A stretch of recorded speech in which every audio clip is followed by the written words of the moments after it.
உண்மையிலேயே ரொம்ப மகிழ்ச்சியான தருணமாக இதை நான் கருதுகிறேன். அதாவது அவர் வந்து ஒரு கருணையோட வந்து சித்தர்கள்கிட்ட வந்து எல்லாருடைய கர்ம வினையும் போக்குறதுக்கு வந்து ஒரு பாடல் மாதிரி ஒன்று பாடினார். அது உண்மையிலே வந்து எல்லாருடைய நெஞ்சை உருக்கியிருக்கோம்னு நினைக்கிறேன். உண்மையிலே சித்தர்களுடைய நெஞ்சை உருக்கி எங்களுடைய கர்ம வினையெல்லாம் போக்கியிருக்கோம்.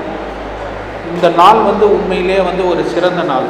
இந்த பங்கு பெற்ற எல்லாருக்குமே ஒரு சிறந்த நாள். இந்த மாதிரி ஒரு வாய்ப்பு எல்லாருக்குமே கிடைக்காது. இது வந்து ஒரு கடவுளுடைய வரம்னு சொல்கிறதா இல்லை என்ன முற்பிறவியுடைய பயனாக கூட இருக்கலாம். முகவரி: ஸ்ரீ சத்யேந்தர் சித்தர் பீடம், சித்தர் மூலிகை ஆராய்ச்சி மையம், 567/2, ரெண்டி சுவாமிகள் சித்த மகா சமாதி, பெருமாள் சுவாமி மலை அடிவாரம், ஆனைமலை, பொள்ளாச்சி, கோவை.